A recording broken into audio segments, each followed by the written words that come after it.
సూత్రధారులు ఎవరు? మీకున్నటువంటి సమాచారం ఏంటి? శ్రీశైలం గారు, ముందుగా మీకు తోటి ప్యానలిస్టులకి ప్రైమ్ లైన్ వీక్షకులందరికీ శుభ సాయంత్రం అండి. ఎస్.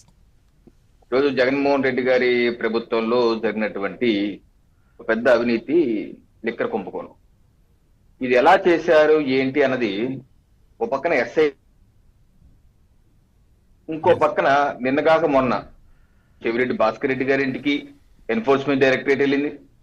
మొత్తం అంతా వాళ్ళ భార్య పేరు మీద 64 కోట్ల రూపాయల ఆస్తులు ఏ రకంగా వచ్చాయని చెప్పి మొత్తం రికార్డ్స్ అయితే చేస్తుంది. ఇంకో పక్కన విజయసాయి రెడ్డి గారిని కూడా విచారిస్తున్నారు ఈడీ. విజయసాయి రెడ్డి గారు కూడా చెప్పారు, కసిరెడ్డి రాజశేఖర రెడ్డి మొత్తం చేశాడు, ఆయనకు అన్నీ తెలుసు, అతను అడిగి చెప్తా అన్నారు. ఇంకో పక్కన ఈడీ కూడా ప్రెస్ రిలీజు 19/9/2025 మొదటి ప్రెస్ రిలీజ్ ఇచ్చారండి. ఏ రకంగా లిక్కర్ కుంభకోణం ఏపీలో జరిగింది, ఏ రకంగా రాష్ట్ర ప్రభుత్వం లిక్కర్ పాలసీని మార్చి ఆర్డర్ ఆఫ్ సప్లైని ఆటోమేటెడ్ గా ఉన్నదాన్ని మాన్యువల్ గా మార్చి వాళ్ళకి కావాల్సిన వాళ్ళకి ఆర్డర్లు ఇచ్చుకొని కొత్తగా కూడా కొన్ని డిస్టిలరీ సృష్టించి ఇది కూడా మళ్ళీ 6/3/2026 ఈడీ 3 పేజీలు ప్రెస్ నోట్ రిలీజ్ చేసిందండి.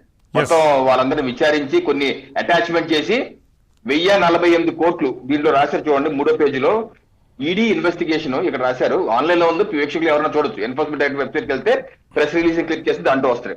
ED investigation has so far relieved a money trail of 1048.45 crores in the form of kickbacks, which several distilleries were compelled to pay in the form of cash and gold.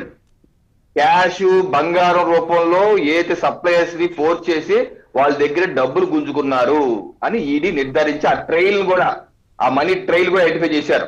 ఆ తర్వాత 2వ పేజీలో కూడా రాశారు, Adan distilleries, Leela distilleries and UV distilleries were operated under the effective control of syndicate and were granted disproportionately high business volumes.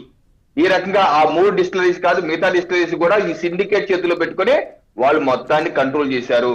Estimated raffle loss of 3,305 కోట్ల వరకు ప్రభుత్వ ఖజానాకి గండి పడింది. ఎన్ఫోర్స్మెంట్ డైరెక్టరేట్ అది వాళ్ళు మార్చిలో ఇచ్చారు. ఇప్పుడు జరుగుతున్న ఇన్వెస్టిగేషన్ కూడా రేపు ఎల్లుండి ఎప్పుడు ప్రెస్ రిలీజ్ ఇస్తారు, మొత్తం వివరాలు కూడా బయటకు వస్తాయి. నేనేంటంటే ఇంత బాహాటంగా అటు పక్కన ఈడీ, ఇటు పక్కన ఎస్ఐటి మొత్తం ఇన్వెస్టిగేట్ చేసి ముందు పెడుతుంటే సూత్రధారులు అందరూ బయటకు వచ్చి, అనేక మంది బయటకు వచ్చి, ఎవరండి కసిరెడ్డి రాజశేఖర రెడ్డి? జగన్మోహన్ రెడ్డి గారు అపాయింట్ చేసిన ఐటీ అడ్వైజర్ కాదా? ఎవరండి కేఎన్ఆర్? నేను ఒకటి చెప్తాను, శ్రీశైలంగా గుర్తు చేస్తాను వీక్షకులకి.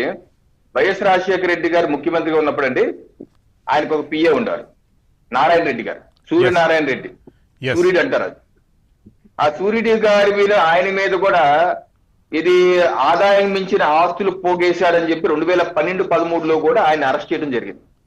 అంటే జగన్మోహన్ రెడ్డి గారి తండ్రి హయాంలో పిఏ డబ్బులు తినేశాడంటే మరి కొడుకు హయాంలో పిఏ డబ్బులు తినకుండా ఎలా ఉంటాడండి? అంతకు మించి ఇప్పుడు అక్కడ నారాయణ రెడ్డి అయితే ఇక్కడ నాగేశ్వర రెడ్డి.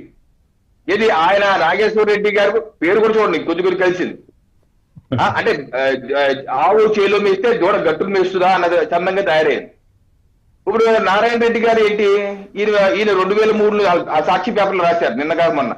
వాళ్ళు ఏమంటున్నారు, ఆయన 2003లో వార్తా దినపత్రికలో పనిచేశారు, ఎగ్జిక్యూటివ్ ఎడిటర్ గా పనిచేసుకున్నారు. ఆ తర్వాత మా పేపర్లో పనిచేసి చిన్న చిన్న వ్యాపారాలు కూడా చేసుకుంటున్నారు. చిన్న చిన్న వ్యాపారాలతో ఎన్ని చేసుకున్నాడు వ్యాపారాలు, ఎన్ని డబ్బులు సంపాదించుకున్నారు తప్ప అని అడుగుతున్నారు. నేను అడుగుతున్నాను సార్, ఇప్పుడు చిన్న చిన్న వ్యాపారాలు 2003 నుంచి వార్తా దినపత్రిక సాక్షి చేసుకుంటే మొత్తం ఆస్తులన్నీ 2019 నుంచి 24 మధ్య ఎందుకు కూడబెట్టారు? నాకు తెలిసినంత వరకు కేఎన్ఆర్ గారు ఏ వ్యాపారాలు చేయలేదండి. కేఎన్ఆర్ గారు కంప్లీట్ గా పిఏగా వివరించారు.